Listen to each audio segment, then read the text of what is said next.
Boa noite a todos. Sejam bem-vindos, sejam bem-vindas a mais um dia de trabalho aqui no Centro Espírita José Grosso.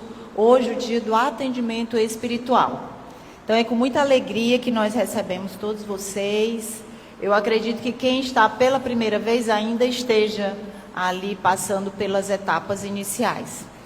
Nós vamos dando aqui alguns avisos sobre a nossa casa, como funciona, para que vocês tenham também acesso a essas informações.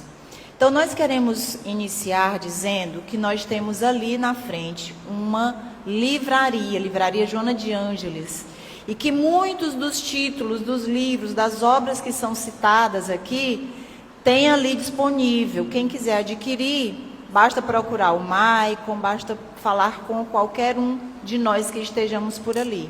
É interessante, os preços são bem acessíveis.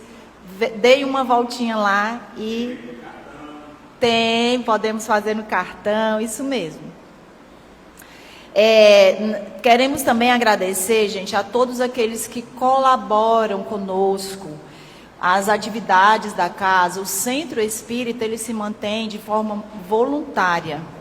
Então, a todos aqueles que colaboram ou aqueles que queiram colaborar, também basta nos procurar o Maicon, qualquer um de nós que esteja por aí identificados, que nós direcionaremos e desde já agradecemos. Bem, nós vamos falar das nossas atividades semanais, tá? De segunda a segunda nós temos atividades aqui no centro. Começando pela segunda-feira, nós temos o estudo do Livro dos Médiuns. É uma obra muito importante, é uma obra pouco estudada, e a gente precisa entender mais sobre mediunidade. Não apenas de ouvir falar, mas estudar. Então, toda segunda, a partir das 19 horas, nós temos aqui o estudo do Livro dos Médiuns. Na sequência, nós temos o estudo do Evangelho segundo o Espiritismo, das 20 às 21. Depois nós temos o passe e a água fluidificada. Na terça-feira, gente, nós estamos tendo o ESD, que é o estudo sistematizado da doutrina espírita. Então, quem tiver interesse, ainda estamos aceitando os alunos novatos, né? O ESD é a porta de entrada para quem quer conhecer o Espiritismo, tá? Para quem quer entender como surgiu, quem é Allan Kardec. Todos estão convidados na terça-feira a partir das 19h30. Na quarta-feira é esse trabalho aqui que vocês já estão acompanhando. Na quinta-feira nós temos a palestra pública. Nesse mesmo dia, nós temos também a evangelização infantil. Então, podem trazer as crianças, que elas terão programação. Então, nesse dia, as nossas atividades iniciam às 19h30. Quinta-feira. Na sexta, nós temos estudos em grupos, né? Nós temos o NEP, que é o Núcleo de Estudos e Pesquisas do Evangelho, das 19 às 21, e também nós temos o estudo da mediunidade. No sábado, gente, nós vamos para os postos de assistência. Hoje eu vou citar os postos, mas se vocês tiverem interesse de saber aonde que é, como que funciona, como que faz para participar, nos procurem também. Então, nós temos o Lar Anália Franco, que fica na Vila Redenção, onde nós temos ali evangelização infantil, evangelização de adultos, tem um lanchinho que é servido após as atividades. Nós temos a Casa de Isaura, que fica no bairro da Cafeteira, também é aos sábados à tarde, com evangelização de crianças, de adultos, e é servido também o lanchinho. Temos a Casa Professor Joca Vieira, que fica no bairro da Vilinha. Temos o Lar Jesus Gonçalves, que fica em João Lisboa, tá? Também é todo sábado, das 15h30 às 16h40, às 17h, com o estudo do Evangelho, estudo do Livro dos Espíritos, evangelização infantil, passe e o lanchinho. E na terça-feira, à tarde, funciona aqui no Centro Espírita José Grosso a Casa Dr. Bezerra de Menezes, que é um trabalho em que as voluntárias que vêm, elas confeccionam enxovais. Esses enxovais, eles são doados para aquelas mães que não têm condição de ter um enxoval completo, né, de comprar um enxoval. Então, elas recebem roupinhas, mantas, para que ajudem nos primeiros dias do bebê. Então, essas são as nossas atividades. No domingo, eu esqueci, né? Tem o Domingo da Família. Esse é pela manhã, domingo pela manhã, a partir das 8. Nesse dia também nós temos a evangelização para as crianças, tem a mocidade, tem o café fraterno depois do passe, né? Então, é sempre uma alegria os nossos domingos, porque ali a gente se confraterniza também. Bom, dito isso, eu queria fazer agora 2 convites, tá? Divulgar aqui 2 eventos que vai acontecer. Na sequência, o primeiro é esse aqui, ó, que é o 38º Encontro Espírita da Região Tocantina, que vai acontecer nesses dias aí, ó, 21, 22 e 23 de novembro, no auditório da UFMA, essa UFMA aqui do centro da cidade. No último dia é que a programação vai acontecer lá no Lar Anália Franco. O tema desse ano, gente, é esse aí, ó, Chico Xavier e a Cultura da Paz. Quem são os nossos convidados? Fábio Carvalho, atual presidente da FEMAR, César Perry, ex-presidente da Federação Espírita Brasileira, e João Rabelo, membro também da FEB. Então, todos já estão confirmados e nós estamos organizando para que esse encontro seja um grande encontro. As inscrições logo, logo estarão sendo divulgadas através das nossas redes sociais. É um link onde você vai preencher informações simples, apenas para a gente dimensionar a quantidade de pessoas que iremos receber, tá certo? E o evento é gratuito, tá? Não há nenhuma taxa de inscrição. O evento é totalmente gratuito. E também nós vamos realizar no dia 14 de dezembro de 2025 o nosso segundo festival de pizza. E esse festival de pizza que a gente realiza é para que nós possamos fazer um outro evento em 2026 chamado EGERT, Encontro de Jovens Espíritas da Região Tocantina. Então, como é um encontro em que a gente fica hospedado no local do evento, né, as pessoas ficam lá, as pessoas que vêm de fora, elas ficam lá, a gente precisa oferecer uma logística. Então, é por isso que a gente trabalha com bastante antecedência para que a gente possa ter um bom evento. Então, estão todos convidados a participar do nosso segundo festival de pizza. É a melhor pizza da cidade, não precisa a gente dizer, né? Quem já provou sabe que é feito com muito carinho pela nossa querida Diana e sua equipe que está ali, tá? Bem, então agora que eu já vendi aqui o meu peixe,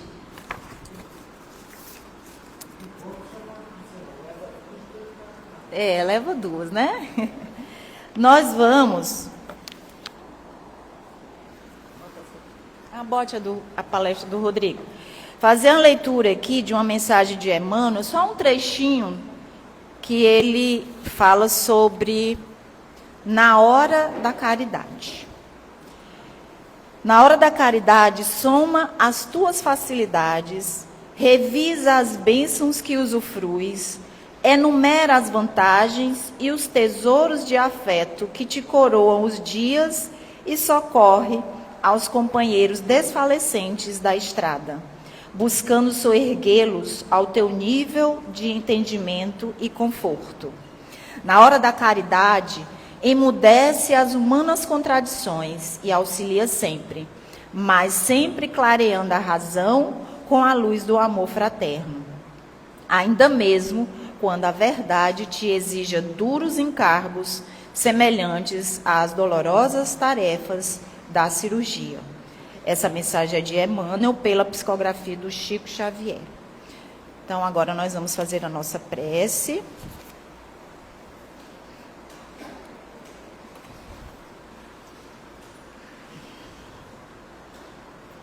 Buscando um relaxamento que favoreça a nossa conexão com a espiritualidade amiga, com o nosso querido Mestre Jesus e com o Pai maior que é Deus, a fonte criadora do universo. Senhor Deus, aqui nos encontramos mais uma noite, nesta casa, escola, hospital de almas. Viemos, Senhor, em busca de auxílio para nos fortalecer, para que nós possamos perseverar na nossa caminhada, diante dos desafios, das dificuldades. Que não nos falte, Senhor, a coragem, que não nos falte a confiança e a fé, pois sabemos que Tu és um Pai justo e bondoso, e se assim o é, não nos faltará a assistência, não nos faltará o auxílio e a ajuda naqueles momentos em que considerarmos mais difíceis. Queremos também, Senhor, Te agradecer por tudo que o Senhor já nos concedeu e nos concede todos os dias, em todo momento. Agradecer pela família, pelos laços que nos unem. Agradecer, Senhor, por tudo que já conseguimos aprender e acessar em termos de conhecimentos, pelo progresso que já foi possível realizar, moralmente falando, a cada pequena conquista, Senhor, hoje nós queremos Te agradecer. Te pedir que hoje possamos sair daqui melhores do que quando chegamos. E que o nosso facilitador, o Rodrigo, esteja intuído e inspirado pelos benfeitores desta casa. Dessa forma, Senhor, certos de que aqui tu estás entre nós, através de benfeitores amigos, nós Te pedimos a permissão para darmos os nossos trabalhos por iniciados, Te rogando ainda que o Senhor fique conosco agora e sempre. Que assim seja. Bem, então eu queria convidar o Rodrigo. Hoje ele vai nos falar da realeza de Jesus.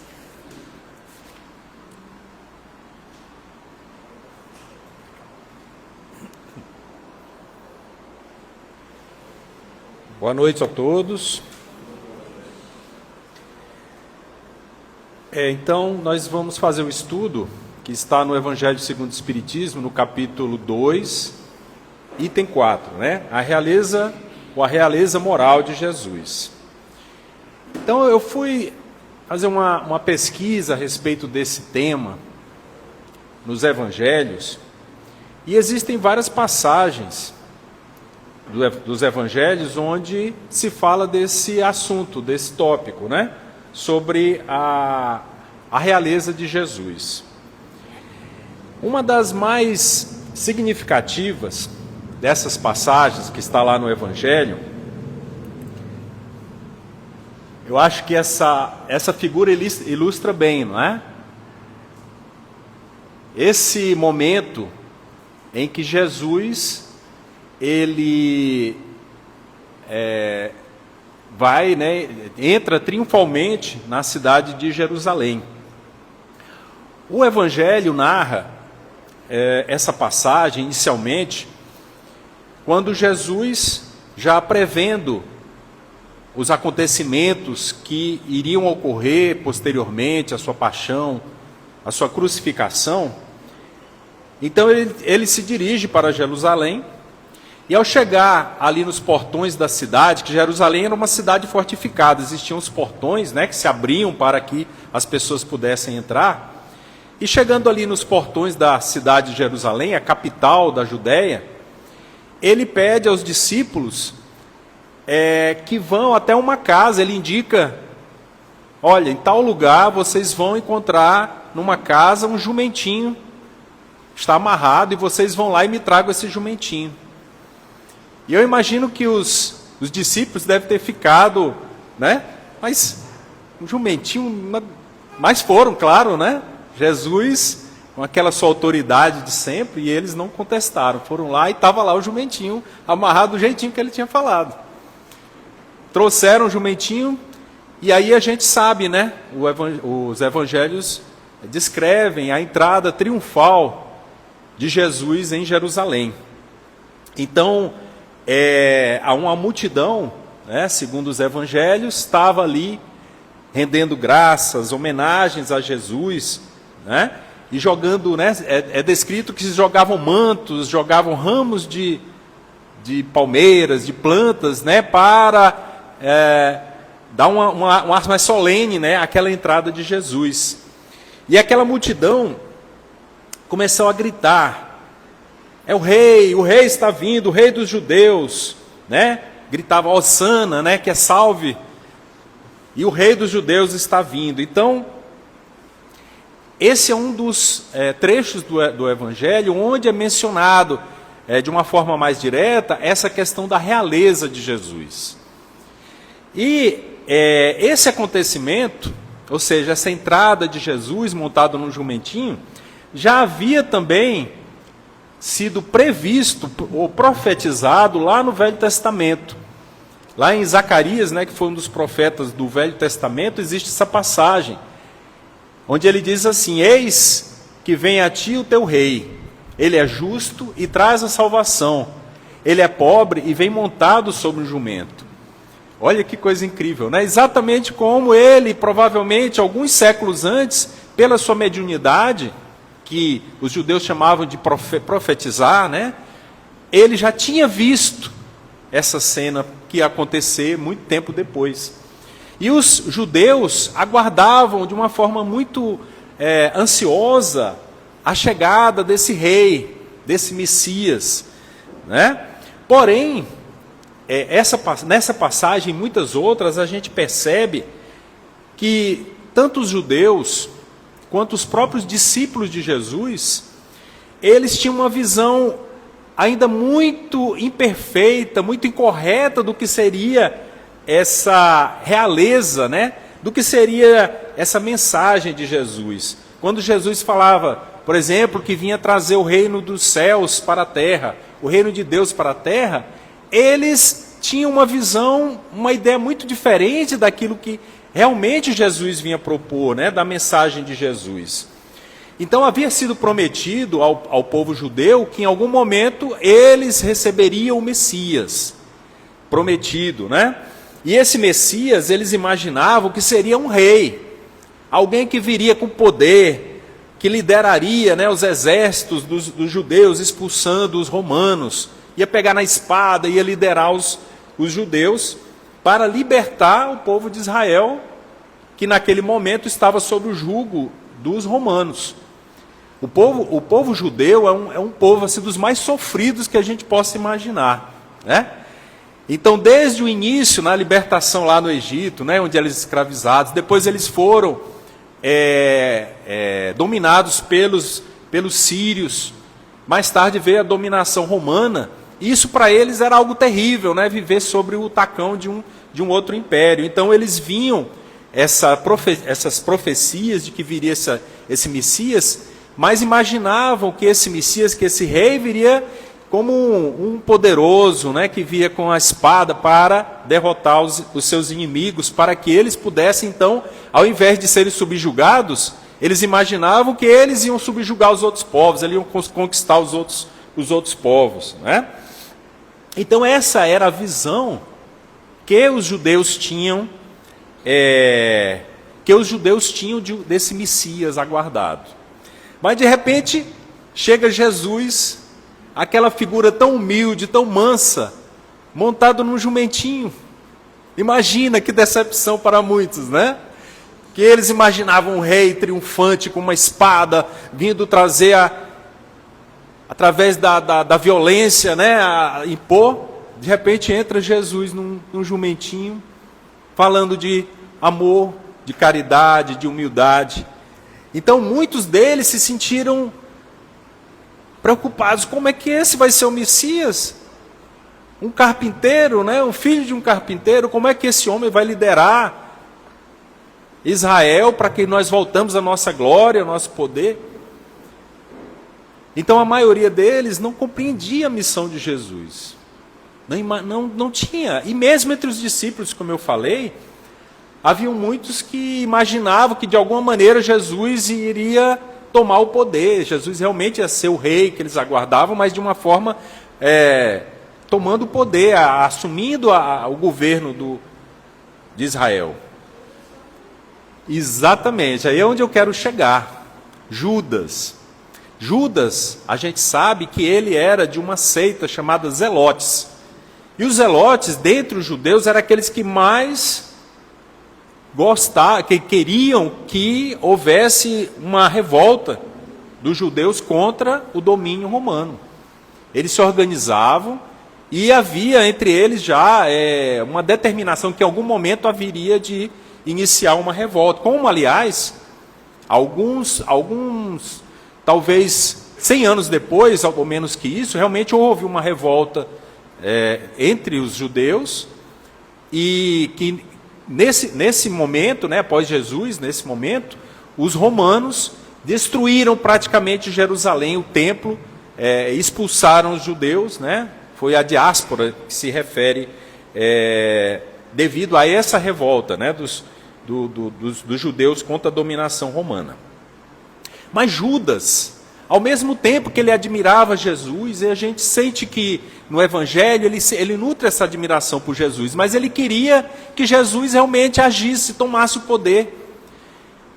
Então ele imaginou que se ele colocasse Jesus em oposição ao Sinédrio, né, que era a cúpula religiosa, né, os doutores da lei, os fariseus,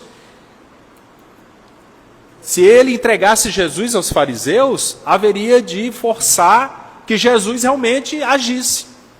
Ele imaginava que, traindo, entre aspas, Jesus, ou seja, fazendo com que ele fosse preso e fosse levado até os fariseus, ele iria se rebelar.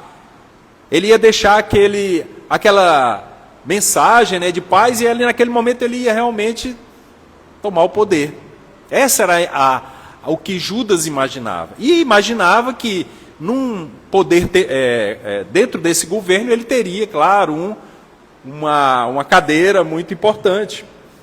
Então o que acontece? Como nós sabemos, né? Judas, então ele vai até os doutores da lei, o Sinédrio, e agora eu me esqueci, são 30 moedas, né, que se fala no Evangelho, então ele entrega Jesus. Então o que acontece a partir daí, né? Os evangelhos eles vão narrar que Jesus então é preso, né? Aquela passagem tão célebre. Ele é preso e naquele momento eu vou voltar um pouquinho. Antes disso, quando após a entrada triunfal de Jesus em Jerusalém, Jesus se dirige ao templo que era o local sagrado dos judeus. E o que ele vê lá no templo? Aqueles cambistas, né? Aquelas pessoas comercializando lá dentro do templo. E aí é narrado que Jesus derruba as mesas, coisa muito questionável, né? Que a gente não consegue imaginar Jesus tomando uma atitude como essa. Mas, enfim, aquela atitude faz com que também os fariseus, né, que sempre acompanhavam Jesus ali, tentando encontrar algum ponto fraco, alguma contradição, eles se assustam e correm para os líderes e dizem: olha, nós precisamos tomar alguma medida. Nisso, né, Judas também se prontifica, né, a mostrar naquele momento, né, através daquele famoso beijo de Judas, ele vai mostrar quem é o Cristo para que os soldados venham e prendam eles. Então Jesus é preso e naquele momento não era permitido aos judeus executar nenhum prisioneiro, porque eles estavam sob a dominação romana. E era preciso um julgamento. Os romanos tinham as suas leis e diziam, não, tem que ter um julgamento, nós vamos julgar e se for condenado, ele vai ser executado ou a pena vai ser imposta. Então Jesus é levado, né, essa representação, né, de Jesus levado até o governador romano da Judéia, Pôncio Pilatos. E aí ocorre esse diálogo tão famoso, né, que é o segundo trecho do Evangelho, onde se fala dessa realeza de Jesus. E Pôncio Pilatos pergunta, você é o rei dos judeus? Porque você está sendo acusado de ser um líder que está pregando uma revolta contra os romanos. Essa é a acusação. Os judeus te trouxeram aqui para que você fosse condenado, e essa é uma acusação gravíssima, que passível da morte. Pode ser condenado à morte. E aí ele vê aquele homem tão simples, tão humilde, mas você é o rei dos judeus? E o que Jesus responde? Meu reino não é deste mundo. Se o meu reino fosse deste mundo, certo que os meus ministros haviam de pelejar para que eu não fosse entregue aos judeus. Mas por ora, meu reino não é daqui. Por ora, Jesus é uma sabedoria, né? Ele disse, ainda não é daqui. Já prevendo que no futuro, né, com a evolução da humanidade, a mudança no comportamento dos seres humanos, né, haverá de ser o reino de Deus aqui na terra. Mas ainda não é aqui. E aí Pilatos se surpreende, né, com aquela resposta, fica meio desnorteado, mas então ele confia, ele pergunta novamente, logo tu és rei? Mas me diga uma coisa, você é rei? E ele disse, tu o dizes. O que significa isso? Tu o dizes. Sim ou não? O que é que vocês acham? Eu sempre fico na dúvida, será que Jesus disse que sim ou disse que não? Ou disse que não? Tu o dizes. Interprete como quiser, exatamente. Você interpreta se eu sou ou não. Meu reino não é deste mundo. Eu para isso nasci, para isso vim ao mundo, a fim de dar testemunho da verdade. Todo aquele que é da verdade, ouve a minha voz. Então, nesse momento, então, Jesus e Pilatos não vê nada que justifique, mas a gente sabe, né, dos acontecimentos que se desenrolaram até a crucificação do nosso Mestre Jesus, né? Então,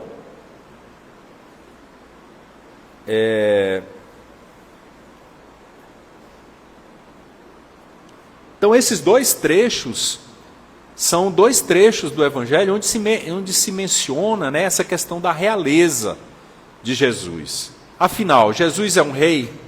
Qual é a natureza do seu reino? Qual é em que sentido é essa questão da realeza? Então Kardec, lá no Evangelho segundo o Espiritismo, ele vai analisar essa questão, ele vai tecer os comentários. Afinal, qual é a natureza dessa realeza de Jesus? Se ele é rei, e qual é essa natureza, né? Então Kardec, ele faz uma divisão, uma comparação entre dois conceitos. Que seriam esses conceitos? A realeza terrestre e a realeza moral. O que seria a realeza terrestre? São os reis, os imperadores, os governantes do passado e do presente, né? Aqueles que estão, que têm o destino, né, das nações, muitas vezes que governam de uma forma, né, autocrática. São ditaduras, às vezes, sanguinárias, onde o governante faz o que bem entende, não presta satisfação a ninguém. E ao longo da história, né, nós vemos esses reinos, onde esses reis, esses déspotas, né, cometeram crimes terríveis. Os próprios imperadores, né, daquele período.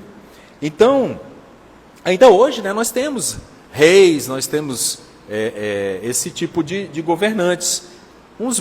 Figuras mais sem tanto poder, outros com mais poder, mas enfim, ainda hoje, né, nós temos essa realeza terrestre a que se refere Kardec.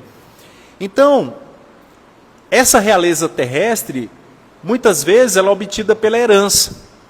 Então, ao longo da história, a gente vê que os reis, eles iam passando, né, o título aos seus filhos, que passavam para os netos. Então, às vezes, vinha de uma longa linhagem, né, a pessoa se tornava um rei, uma rainha, mas é porque ela herdou aquilo já de uma longa série de antepassados. E aí ela se torna rei. Mas também existem aqueles reis que obtiveram pela violência, né? Lideraram aí os exércitos e tomaram o poder. Então, para isso, executaram muitas pessoas, assassinaram muitas pessoas, cometeram muitas violências. E aí se tornaram reis, mas manchados, né, com o sangue de todos aqueles que tiveram que ser sacrificados para que ele alcançasse aquele título, né? E às vezes pela pura sagacidade, né? Pelos aqueles esquemas, né? Aquelas barganhas, aí aqueles vão subindo até conseguir esse título de realeza terrestre. Então são esses os imperadores, os reis de todos os tempos, né? Uma característica desses reis também é que eles, né, além do poder, acumularam muita riqueza, né? A gente não ouve falar de um rei pobre, eu nunca ouvi falar. Então são aqueles que detêm muito poder, muita riqueza, e às vezes, através da violência, né, não admitem nenhum tipo de contestação, né? Na época de Jesus existia o rei Herodes. A gente sabe da história de Herodes, né? Quanta maldade, quanta crueldade ele foi capaz de realizar, né? Então, a realeza moral. Então, Kardec, ele diz o seguinte, aí no capítulo 2. Esse título, né, de realeza moral, ele é a todo aquele que domina o seu século e influi sobre o progresso da humanidade. Então, ampliando, né, não apenas a visão moral, mas quando a gente fala em rei, a gente lembra, né, de algumas figuras aí, né? No Brasil nós temos o rei do futebol, o rei da música, né? Mas a gente pode ampliar, o rei das artes, o rei da ciência. Então todos aqueles que de alguma maneira eles influem para um progresso da humanidade, eles podem ter esse título, né, de realeza. E ele diz assim, sob esse aspecto, ou seja, de todos os que passaram na história da humanidade, não é Jesus o mais poderoso rei do que todos os outros potentados, no sentido moral? Realmente. Então, qual é a característica da realeza moral? Ela é oriunda do mérito pessoal pela prática do bem, né? Não mais pela herança, não mais pela violência, pela sagacidade, mas exatamente pelo contrário, pela virtude, pela prática do bem. A realeza terrestre, ela tem uma característica muito clássica, né? É limitada. Nenhum rei até hoje, né, durou para sempre. Todos eles tiveram aquele momento onde eles tiveram que despojar de todos os títulos, de todo o poder, de toda a riqueza. O advento da morte, né? Mas a realeza moral, ela é eterna. Nós falamos hoje de Jesus. Daqui a 100 anos, 1000 anos, 10 mil anos, nós vamos continuar falando de Jesus. Ele nunca vai deixar de ser o que ele é. Mas os reis do passado, a gente vai ler lá nos livros de história e olhar até com desdém, com tristeza pelo mal que muitos deles realizaram. Então, o poder limitado e temporário. Já a realeza moral, ela é de todos os tempos, de todos os lugares. Então a realeza de Jesus, ela não é limitada a hoje, ou amanhã, ou ontem, ela é de todos os tempos, né? E a realeza terrestre, então, são temidos e odiados. Eles detêm o poder, mas detêm o poder pela violência, então eles são odiados. Normalmente, né, não vamos generalizar, né, existem reis até que deixaram um bom legado, mas em geral são odiados. Já a realeza moral, eles são amados, são aqueles reis que são realmente amados, eternamente amados.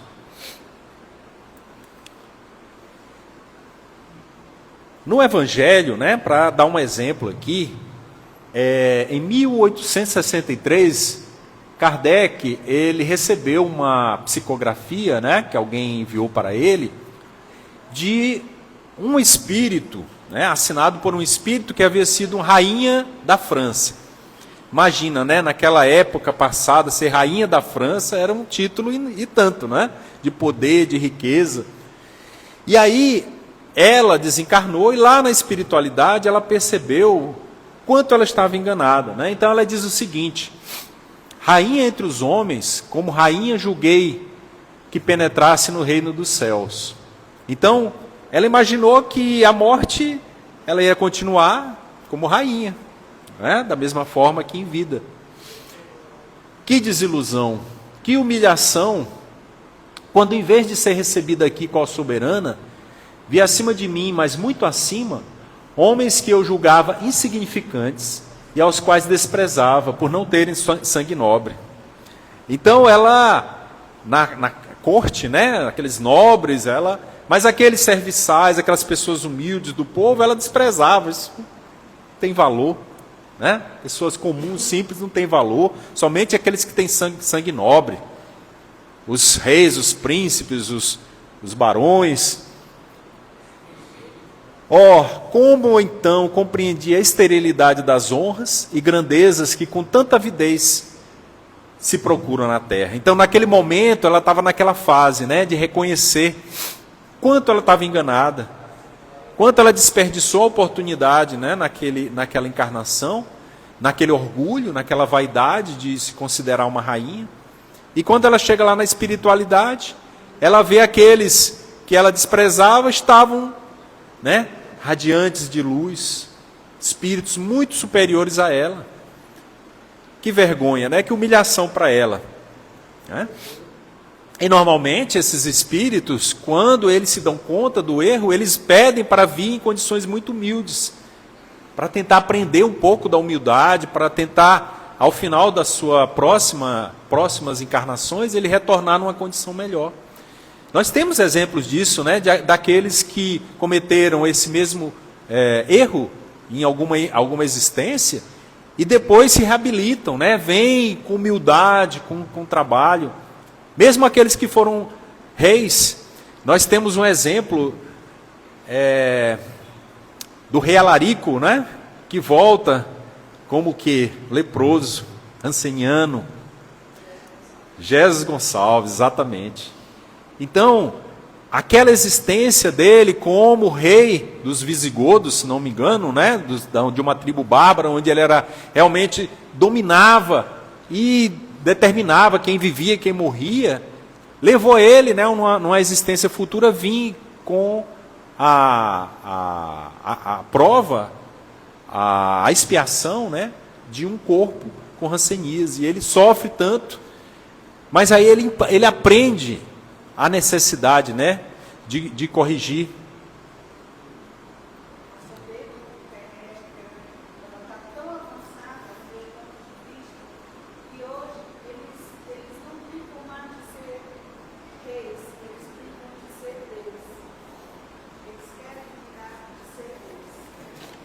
E nós também podemos, quando a gente fala de reis terrestres, né, a gente pode ampliar todos aqueles, né, que se colocam muito acima da humanidade, se julgam muito acima por questão de saber, né, da ciência, né? Tantas pessoas aí que têm algum saber e se julgam superiores, desprezam aqueles que têm uma visão diferente, né? A pessoa que tem uma religiosidade, que fala de Jesus, eles olham assim: esse é um, né, é um pobre de espírito. Né? Já ouvi essa expressão: esse é um pobre de espírito, né? A ciência está muito acima, nós que somos os cientistas é que sabemos de tudo.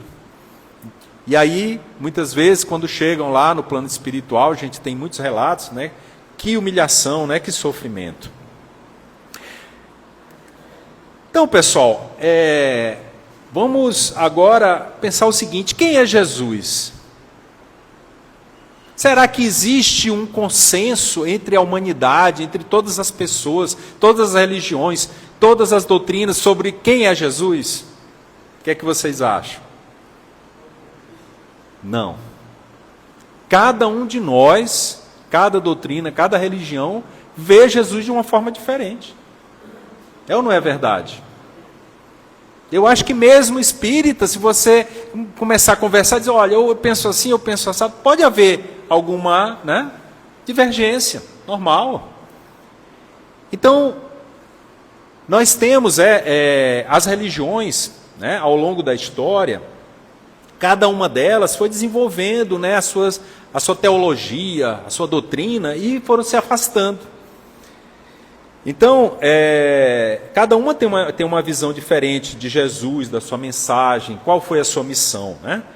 Até outras religiões não cristãs, por exemplo, os muçulmanos, eles têm uma opinião sobre Jesus, eles acreditam que Jesus foi um profeta enviado por Deus, eles acreditam, mas eles acreditam que Maomé foi um profeta maior. Então eles respeitam Jesus, mas eles seguem a Maomé. Os judeus, é um bom exemplo, né? Os judeus estavam aguardando quem? A vinda do Messias. Veio Jesus, eles disseram, não é o Messias. Nosso Messias não é ele, não é esse carpinteiro. Sem nenhuma crítica, né? Eu sei que todas as religiões são respeitáveis, mas os judeus não creem, simplesmente não creem que Jesus é o Messias. Eles têm uma visão diferente.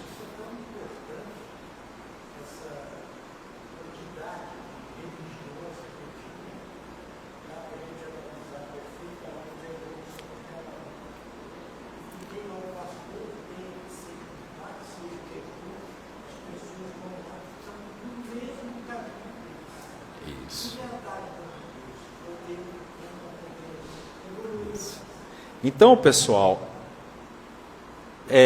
certo ou errado, o fato é que cada doutrina, cada religião, cada pessoa tem a sua concepção pessoal de Jesus, de quem ele foi, qual é a sua missão, a sua mensagem, certo? Então, ainda hoje os judeus aguardam o Messias. Para eles o Messias ainda virá, né? E eles imaginam esse Messias como um rei poderoso. Aliás, eu estava pensando o seguinte, mesmo dentre os cristãos, ainda tem aqueles que pensam em Jesus como rei. Eles aguardam, né, a segunda vinda de Jesus, mas dessa vez Jesus vai vir realmente com todo o poder, num carro de fogo, algo assim. E aí, nesse momento, vai acontecer o julgamento. Ele vai julgar aqueles que são os eleitos, os ímpios, né, e vai destinar. Então, ainda existe... Então, a esperança, ou a ideia de que Jesus virá para julgar as pessoas, né, nesse momento. Então, aí eu tentei colocar da seguinte forma, para comparação, eu considerei a visão tradicional, né, das religiões tradicionais, derivadas do cristianismo, e a visão espírita. Vamos entender os pontos em comum e os pontos que nós temos uma visão, nós espíritos temos uma visão diferente de quem é realmente Jesus. Então, na visão tradicional, Jesus é o próprio Deus, né? Existe o dogma da Santíssima Trindade, Pai, Filho e Espírito Santo. Eu não entendo, realmente não vou explicar, porque eu também não entendo qual é o significado disso. Mas, enfim, são religiões que nós respeitamos e que acreditam que Jesus e Deus são um só. Na visão espírita,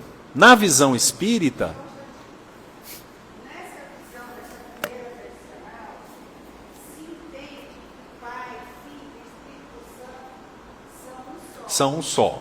Mas também se entende que eles trabalham em conjunto, o que para nós também é similar à nossa perspectiva. Sendo que, para nós, fica bem separado que Deus é Deus, Isso. Jesus se refere a Deus como Pai. Portanto, Jesus seria para nós um professor, um mestre, um irmão. Isso, exatamente. Você já adiantou algumas coisas que eu ia falar, mas é isso mesmo. Então, quem é Jesus na visão espírita? É Deus? Não. Deus é a inteligência suprema, causa de todas as coisas. Deus é imaterial, é impessoal. Ele é uma inteligência que está em toda parte. É algo que a gente não consegue colocar, limitar, porque Deus é infinito. Jesus, quem é Jesus? Jesus é o nosso guia, nosso modelo, é um espírito. Foi criado por Deus da mesma forma que Deus cria todas as criaturas. Não é diferente. Não é um ser à parte da criação. Então, Jesus, ele evoluiu. O que significa isso? Ele passou por experiências, ele adquiriu experiências, ele cresceu, ele evoluiu até o ponto de se tornar o quê? Um espírito puro. O mais alto nível, né, que é a perfeição relativa que a gente considera. Então, Jesus, ele é esse irmão que foi evoluindo, né, que cresceu e ele se tornou a referência para todos nós. Aí alguns, né, dizem assim, não, mas vocês espíritos estão denegrindo Jesus. Como é que Jesus é igual a nós? Não. Pelo contrário, nós estamos enaltecendo Jesus. Porque imagina, se ele fosse criado perfeito por Deus, que mérito ele teria? Por que não criou a mim? Criou a você? Que mérito tem? Foi criado perfeito. Não, ele teve o seu sacrifício, o seu esforço, o seu trabalho para chegar onde ele está. É um exemplo para todos nós. É o nosso futuro, se nós nos aperfeiçoarmos, se nós evoluirmos, né? Então, tem algumas passagens que fica essa questão, né? Jesus é Deus, Jesus não é Deus. Então, por exemplo, essa passagem, eu e o Pai somos um. Então, muitas pessoas usam essa passagem para dizer, não, então está vendo? É um, então é a mesma coisa. Jesus e Deus. Mas nós entendemos, dentro da visão espírita, que quando Jesus fala que Deus e Jesus somos um, é porque eles têm o mesmo propósito, a mesma visão. Jesus é um intérprete de Deus. Né? Ele faz, tudo que ele faz é aquilo que Deus deseja, porque ele já está no nível que ele está diretamente ligado a Deus. Também essa passagem, onde é dito o seguinte, que somente Deus pode perdoar os pecados, né? Está em Marcos 2,5. Então, se Jesus, em alguns momentos, fala em perdoar os pecados, então Jesus é Deus, se só Deus pode perdoar. Mas aí nós entendemos o seguinte, a questão do perdão é algo assim muito maior, porque, imagina, eu cometo um erro, eu cometo um crime, eu cometo um delito, eu sou perdoado, eu cometo outro delito, sou perdoado. Será que é correto? Será que Deus está sendo justo? Está sendo bom? Porque eu vou continuar cometendo aquele. Então o perdão tem que ser visto de uma maneira mais ampla. Jesus perdoou no sentido em que naquele momento, aquele espírito que ele estava curando, que ele estava auxiliando, ele já estava preparado, ele não precisava mais continuar aquela prova. Mas ele havia pago aquela prova, ele havia suportado aqueles cegos, né, que estavam há quantos anos com aquela cegueira, com aquela doença. Então é nesse sentido. E a outra é, eu sou o caminho, verdade e a vida. Ninguém vem ao Pai a não ser por mim. Então também muitas pessoas interpretam, não, se para ir o Pai é através de Jesus, então é a mesma coisa, Jesus e Deus. Mas nós entendemos o seguinte, Jesus é o caminho. Por quê? Porque ele mostra qual é o caminho. Né? Mostra qual é o caminho. Então, não é que nós não vemos assim a questão de Jesus ser Deus, mas Jesus é aquele que orienta, né? O guia. É o caminho que ele está guiando, mas não é que ele seja Deus, ele orienta para que cheguemos até Deus. Né?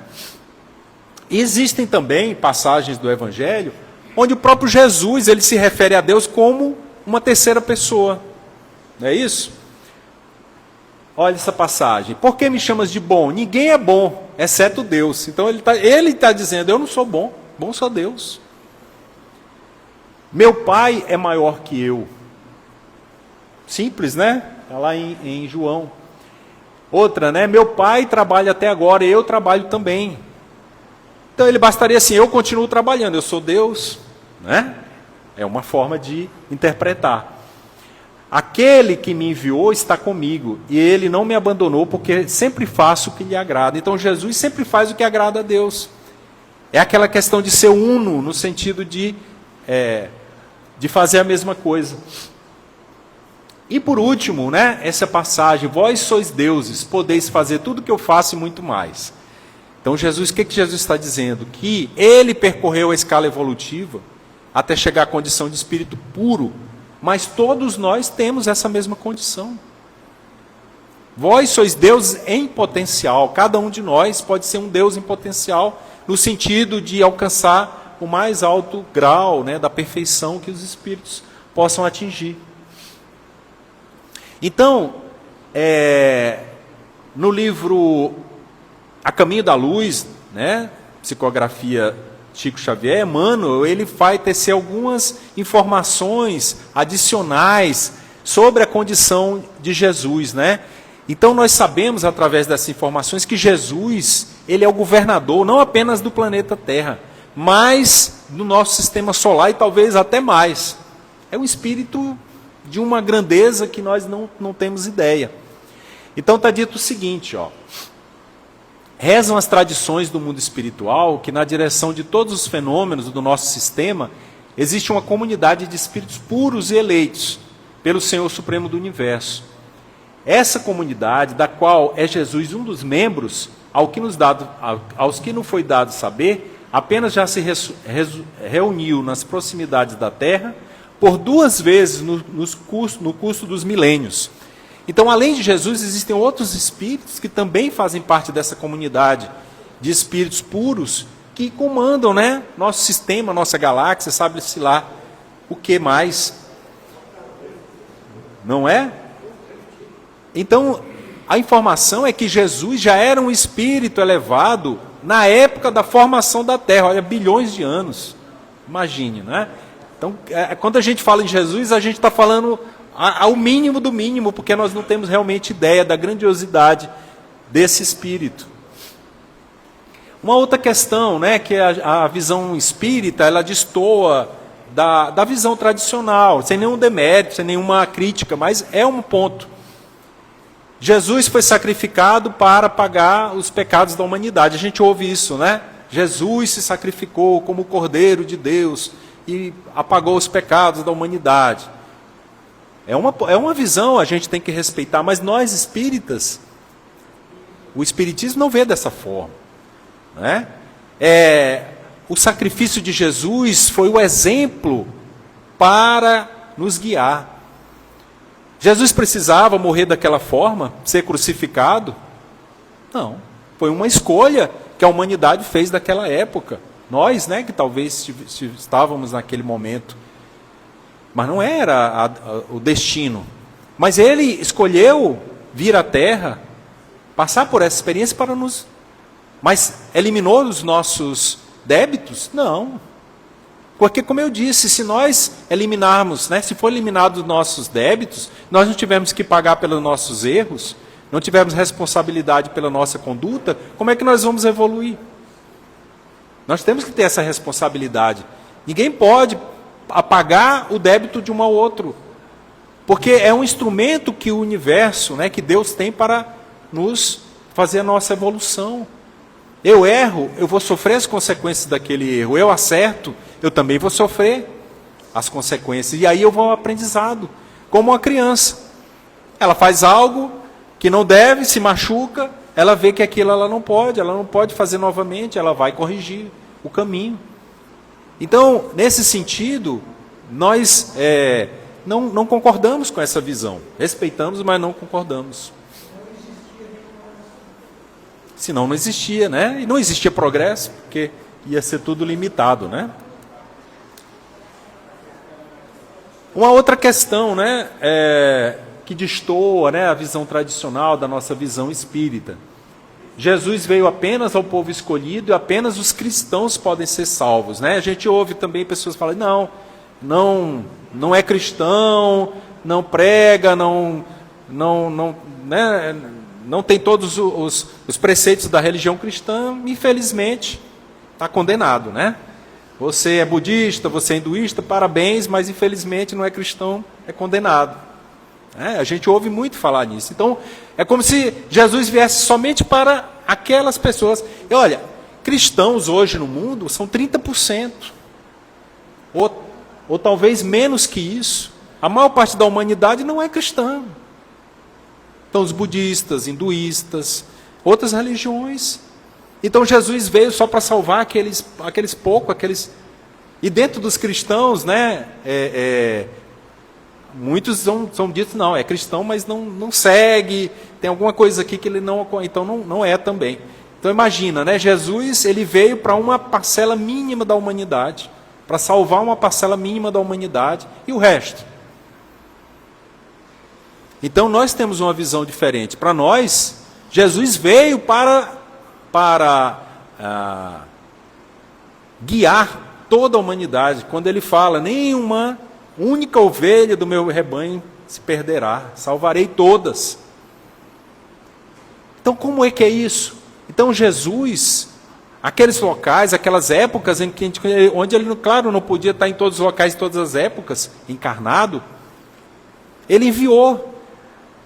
Na China, na Índia, tem Buda, tem Krishna, tem outros grandes espíritos que guiaram, Gandhi.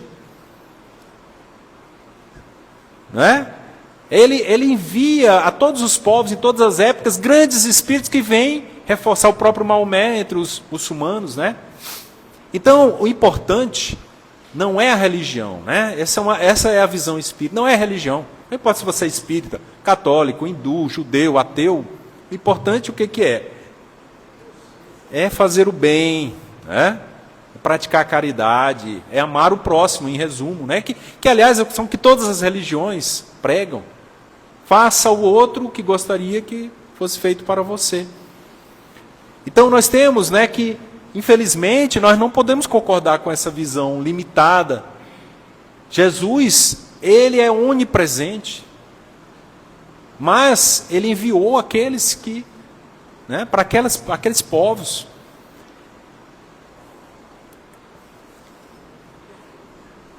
Uma outra questão, né, os milagres e as predições realizados por Jesus atestam sua natureza divina. Então, Jesus ele é filho de Deus, ele é poderoso porque ele realizou os milagres. Né?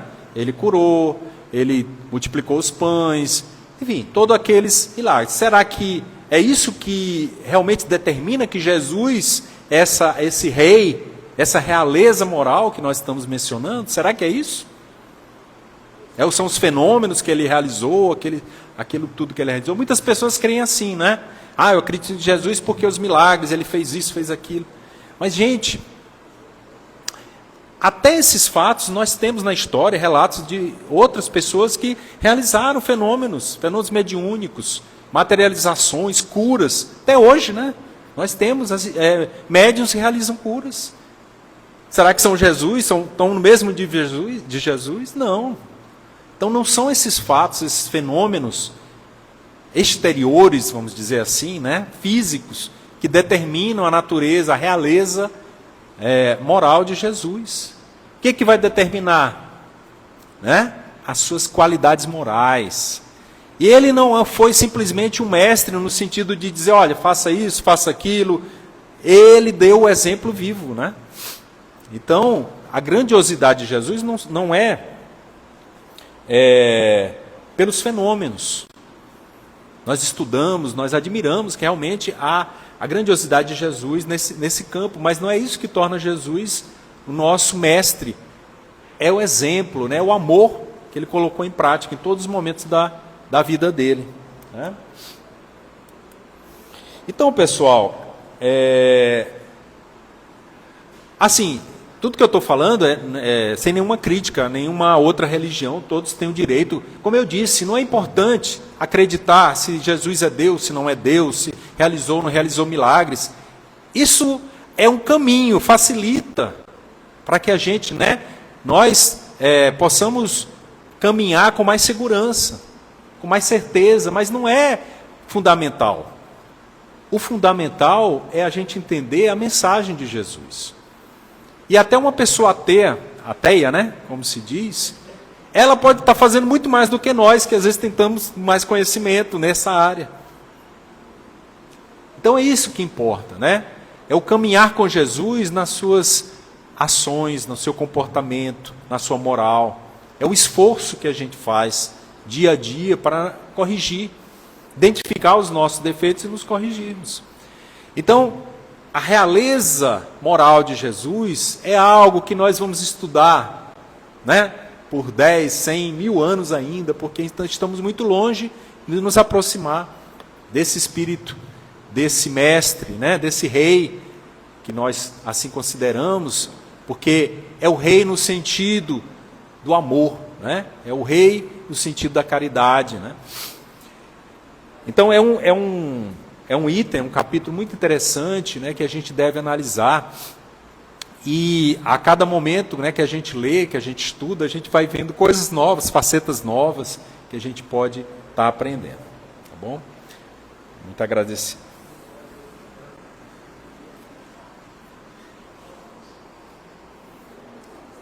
Nós que agradecemos ao Rodrigo, é sempre um prazer e uma alegria ouvir falar de Jesus, né? E principalmente sobre esse aspecto da sua realeza. Gente, nós vamos para a segunda parte dos nossos trabalhos, que é a fluidoterapia, tá? Então, a fluidoterapia, ela acontece aqui, nessa salinha, onde todos vocês terão acesso. Sempre é bom lembrar que aqueles que chegaram aqui mais cedo, eles têm prioridade, tá? Pelo tempo que já se estende. E, na sequência, todos serão atendidos, certo? É bom a gente manter o silêncio. Além de bom, não, é importante e necessário manter o silêncio, porque muitas vezes aqui nós já estamos sendo atendidos. Tá bom? Queria convidar o Valteir para nos conduzir na palestra, na prece de agradecimento, lembrando que amanhã nós temos palestra pública a partir das 19h30.